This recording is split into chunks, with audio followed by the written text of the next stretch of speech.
Hi అండి, అందరికీ ఎలా ఉన్నారు? నేను మీ Satyavathi Samala. Welcome to Satyamma recipes and vlogs. ఈరోజు మనం ఒక నాన్ వెజ్ రెసిపీ చూడబోతున్నామండి. అదేంటంటే హండీ దమ్ చికెన్ అండి. నా స్టైల్లో హండీ దమ్ చికెన్ చూద్దాం. ముందుగా 1/2 kg చికెన్ మంచి క్లీన్ చేసుకోవాలి. క్లీన్ చేసుకున్నాక ఒక మట్టి పాత్ర తీసుకోవాలి. దాంట్లో ఈ చికెన్ వేసుకోవాలి. వేసుకున్న తర్వాత ఒక 2 స్పూన్ల అల్లం వెల్లిపాయ పేస్ట్, తర్వాత 3 స్పూన్ల కారం, సగం స్పూన్ పసుపు, 1 స్పూన్ ధనియాల పొడి, తర్వాత సగం స్పూన్ సాజీరా, 3 లవంగాలు, 1 ఇంచు పట్ట, 2 చిన్న బగారా ఆకులు, తర్వాత 2 పెద్ద ఉల్లిపాయలు సన్నగా ముక్కలు చేసుకోవాలి. అవి 3 గంటల నూనె. నాన్ వెజ్ కర్రీ కాబట్టి నూనె ఎక్కువనే ఉండాలి. తర్వాత 1 పచ్చిమిరపకాయ, కొద్దిగా కొత్తిమీర ఎక్కువ ఉంటే బాగుంటుంది. తర్వాత ఉప్పు వేసుకోవాలి. నేను 2 స్పూన్లు వేసిన. మీరు మటుకు ఉప్పు ఇంకా కారం మీరు తినేదాన్ని బట్టి వేసుకోండి.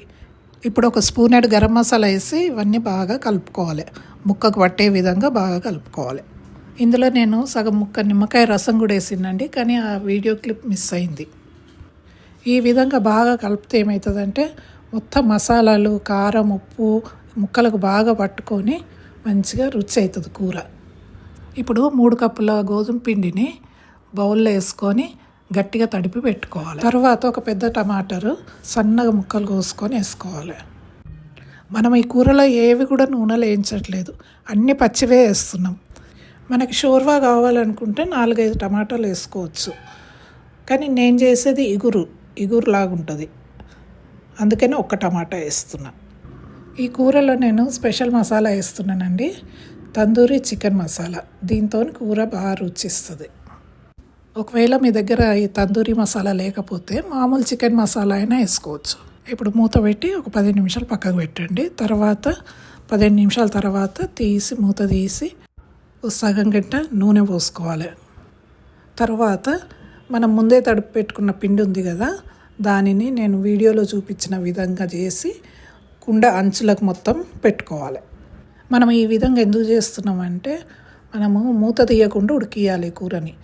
అయితే మూత తీయకుండా ఉడికియాలంటే లోపడున్న ఆవిరి బయటికి రావద్దు.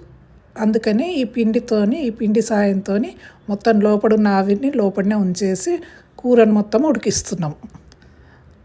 అందుకే ఈ పిండిని పెట్టుకుంటున్నాం. దీని మీద మూత పెట్టి గట్టిగా ఒత్తేసరికి ఏమవుతుందంటే సీల్ అయిపోతుంది, మొత్తం బిగుసుకపోయి అప్పుడు లోపడున్న ఆవిరి లోపలనే ఉండి కూర అంతా ఉడుకుద్ది.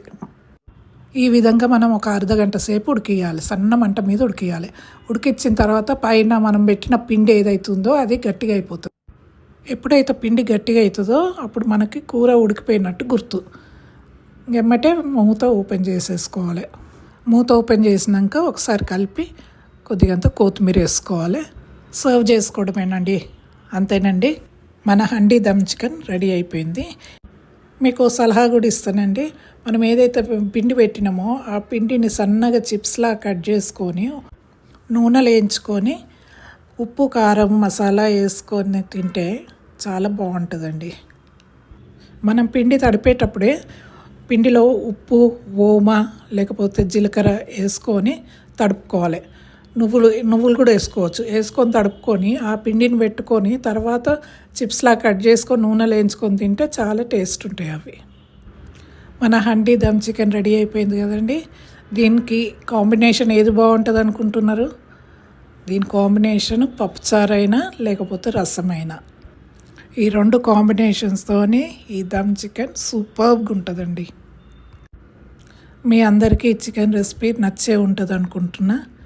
నచ్చితే లైక్ చేయండి, మీ వాళ్ళందరికీ షేర్ చేయండి, సబ్స్క్రైబ్ కూడా చేయండి. ఇంకోటండి, నచ్చకపోతే డిస్లైక్ కూడా చేయండి.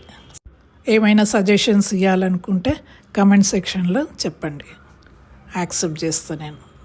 మరో మంచి కొత్త వీడియోతో మీ ముందుంటా. థ్యాంక్ యూ అండి.